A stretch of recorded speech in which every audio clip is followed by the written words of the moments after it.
ప్రతి 50 ఇళ్లకు ఒక వాలంటీర్ కూడా ఉన్నాడు. ప్రతి ఒక్కరికి కూడా మొత్తంగా ఏ ఒక్కరికి ఏ రకమైన ఇబ్బంది ఉన్నా కూడా, ఏ రకమైన డ్యామేజ్ జరిగినా కూడా, అది ఇళ్ళకు సంబంధించి కానీ పంటలకు సంబంధించి కానీ ఏ ఒక్కరికి డ్యామేజ్ జరిగినా కూడా వాలంటీర్ నేరుగా మీ పేరు నమోదు చేసుకొని వాలంటీర్ నేరుగా పలానోనికి పలాని డ్యామేజ్ జరిగింది అని చెప్పి కూడా మీ గ్రామ సచివాలయాలలో లిస్టు కూడా పెట్టేస్తాడు. ఏ ఒక్కరికి కూడా అన్యాయం జరగదు. ఆ లిస్టు మీరు చూడండి. ఆ లిస్టు మరో 14 రోజుల్లోనే టైం చెప్పినాను. మరో 2 వారాల లోపల ఆ లిస్టు పూర్తిగా పెట్టేసేయాలా అని చెప్పినాను. ఆ లిస్టు పెట్టిన తర్వాత మీకు కూడా మళ్ళీ 2 వారాలు టైం ఇస్తా. ఎవరైనా కూడా ఆ లిస్టు చూసుకొని మాకు మా ఇల్లు కూడా నష్టం జరిగింది, మా పొలం కూడా నష్టం జరిగింది, కానీ ఆ లిస్టులో నా పేరు లేదు అని చెప్పి ఎవరికైనా అనిపిస్తే వాళ్ళు మళ్ళీ ఆ పేరు నమోదు చేసుకోవచ్చు. ఎందుకనంటే మన ప్రభుత్వం ప్రతి ఒక్కరికి ఎలా ఇవ్వాలి అని ఆరాటపడుతుంది, కానీ ఎలా ఎగరగొట్టాలి అని ఆరాటపడదు. దానికోసం మళ్ళీ 14 రోజులు టైం ఇస్తా, 2 వారాలు మళ్ళీ. ఆ తర్వాత నిజంగానే వాళ్ళందరినీ రీవెరిఫికేషన్ చేస్తాం. నిజంగానే వాళ్ళు పెట్టిన అప్లికేషన్ కరెక్టేనా కాదా అని చెప్పి దానికి మళ్ళీ 2 వారాలు తీసుకొని ఈ రోజు నుంచి 2 నెలలు 6 వారాలు అయిపోయిన తర్వాత నాకు ఒక 2 వారాలు ఎక్స్ట్రా ఇవ్వండి.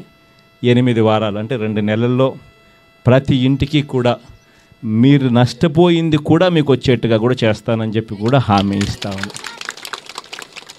అంతేకాకుండా ఇక్కడ ఉన్న తాటాకు గుడిసెలు చాలా ఎక్కువగా ఉన్నాయి. ఎందుకనంటే ఇదంతా కూడా ఐటీడీఏ పరిధిలోకి వస్తుంది కాబట్టి ఇదంతా కూడా ఎప్పుడు పోలవరం ప్రాజెక్టు పూర్తయినప్పుడు సబ్మర్జెన్స్లోకి ఎట్టా వస్తుంది కాబట్టి ఇటువంటి తాటాకుకు సంబంధించి గుడిసెల్లో ఉన్న వాళ్ళందరికీ కూడా అమౌంట్ కూడా పెంచే కార్యక్రమం కూడా చేస్తానని చెప్పి కూడా చెప్తా ఉన్నా. ఇంతకుముందు దాదాపుగా 5,000 ఉండేది, దాన్ని 10,000 రూపాయలకు పెంచే కార్యక్రమం కూడా చేసి కూడా మంచి జరిగించే కార్యక్రమం కూడా చేస్తానని కూడా చెప్తా ఉన్నా. ఇక మిగిలిన విషయాలకు వస్తే ఈ విషయాలలో మంచి జరిగే ప్రతి అడుగు కూడా మానవతర మంచి మనసుతో మీ బిడ్డగా, మీ అన్నగా, మీ తమ్ముడిగా మీ అందరికీ మంచి చేస్తాము. మీరందరూ ఒకటే గుర్తుపెట్టుకోండి, ఈ ప్రభుత్వం మీది అన్నది గుర్తుపెట్టుకోండి. ఇది మీకోసం ఉంది, మీది ఈ ప్రభుత్వము, మనది ఈ ప్రభుత్వం అనేది గుర్తుపెట్టుకోండి. ఇక పోలవరానికి సంబంధించి ఇక ముంపుకు సంబంధించిన సమస్యలు మీ అందరికీ కూడా తెలిసిన విషయాలే. మన సమస్య ఏంటంటే, మన కర్మ ఏమిటంటే R&R ప్యాకేజ్ 45.72 అంటే పూర్తి నీటి మట్టం దాకా మనం R&R ప్యాకేజ్ ఇవ్వాలి అని అంటే దాదాపుగా ఇంకా మరో 20,000 కోట్ల రూపాయలు అవసరం ఉంటుంది. దానికోసమే కేంద్రంతో కుస్తీ పడతా ఉన్నాం రోజు. ఇప్పటికే 2,900 కోట్ల రూపాయలు ఇంకా మనం ఎదిరిచ్చినాము. వాళ్ళ దగ్గర నుంచి మనం ఇచ్చింది రాబట్టే ప్రయత్నం చేస్తూ ఉన్నాం. అయ్యా మేము ఇచ్చినాము స్వామి, మాకు డబ్బు ఇవ్వండి వెనక్కి అని చెప్పి, మళ్ళీ మీరు ఇస్తే మళ్ళీ మేము ఇస్తాము అని చెప్పి ఆ కార్యక్రమాలు జరుగుతూనే ఉన్నాయి. ఆ పోరాటాలు, ఆ యుద్ధాలు వాళ్ళతో చేస్తూనే ఉండం. లెటర్ల మీద లెటర్లు రాస్తూనే ఉండం, వాళ్ళని రిక్వెస్ట్ చేస్తూనే ఉండం, వాళ్ళను బ్రతిమలాడుతూనే ఉండం. అది ఆ టైం కొద్దీ జరుగుతుంది. కానీ 41.15 మీటర్స్ దాకా అంటే పోలవరం మనం కట్టినా కూడా పూర్తిగా ఎట్లా నీళ్లు నింపము. ఎందుకనంటే పూర్తిగా ఒకేసారి నీళ్లు నింపినామనంటే డ్యామ్ సెక్యూరిటీకి డేంజర్ వస్తుంది కాబట్టి సిడబ్ల్యూసి వాళ్ళు దానికి సెంట్రల్ వాటర్ కమిషన్ వాళ్ళు ఒప్పుకోరు. సో డ్యామ్ అనేది పూర్తిగా నింపకోకుండా ఫస్ట్ డ్యాము ఒక స్టేజ్ దాకా, ఒక సగం దాకా నింపుతాం. దాని తర్వాత మళ్ళీ నెక్స్ట్ ఇయర్, ఆ తర్వాత ఇయర్ 3 సంవత్సరాలలో పూర్తిగా డ్యాము నింపాలి. అంతకన్నా ఒకేసారి డ్యామేని నింపేసినామంటే, నీళ్ళు నింపేసినామనంటే డ్యాముకు సెక్యూరిటీ పరంగా నష్టం జరుగుతుంది అని సిడబ్ల్యూసి సెంట్రల్ వాటర్ కమిషన్ వాళ్ళు చెప్తా ఉన్నారు. కాబట్టి ఆ నీళ్లు పూర్తిగా నింపే టైం వచ్చేసరికి ఏ ఒక్కరికి కూడా నష్టం జరగకోకుండా ఖచ్చితంగా మంచి జరిగించే కార్యక్రమం చేస్తాము అని చెప్పి మా అందరికీ కూడా మనస్ఫూర్తిగా చెప్తా ఉన్నాం.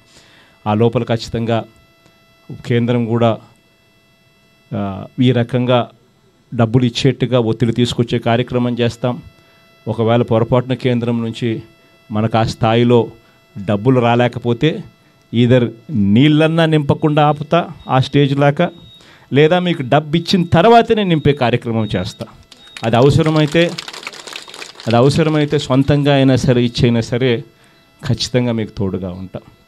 ఎందుకనంటే ఇక్కడ మీరంతా కూడా మీరు చేసిన త్యాగంతోనే రాష్ట్రానికి మంచి జరుగుతూ ఉందన్నది మనస్ఫూర్తిగా నమ్మిన వ్యక్తిని నేను కాబట్టి ఖచ్చితంగా మీకు ఎట్టి పరిస్థితుల్లోనూ అన్యాయం జరగనివ్వను అని చెప్పి ఈ సందర్భంగా మీ అందరికీ కూడా తెలియజేస్తా ఉన్నాం. కేంద్రంతో ఎలాగో కుస్తీ పడతానే ఉన్నాం, కింద మీద పడతానే ఉన్నాం. వాళ్ళ దగ్గర నుంచి ఎంత త్వరగా అంటే అంత తొందరగా డబ్బులు తీసుకొచ్చే కార్యక్రమం చేస్తాం. ఈ సెప్టెంబర్లో కల్లా 41.15 ఆ లెవెల్ దాకా అయితే మాత్రం అందరికీ కూడా పీడిఎఫ్లు కట్టేస్తాము. అందరికీ మీకు ఇవ్వాల్సిన డబ్బులు కూడా ఇచ్చేసి మిమ్మల్ని అందరినీ ఇల్లులు కూడా అక్కడ తయారైపోయి అక్కడికి షిఫ్టింగ్ కూడా చేసే కార్యక్రమాలు కూడా కంప్లీట్ చేసే కార్యక్రమం కూడా చేస్తాం. సో దాని లెవెల్ వరకు అయితే కంప్లీట్ చేస్తాం. కానీ ఈసారి ఇంతగా వచ్చినట్టుగా ప్రతిసారి రాదుమ్మా. ఈసారి మనకేందనంటే 1986లో 1986లో ఇంత స్థాయి వరదొచ్చింది. మళ్ళా 36 సంవత్సరాల తర్వాత అదే వాస్తవమే 36.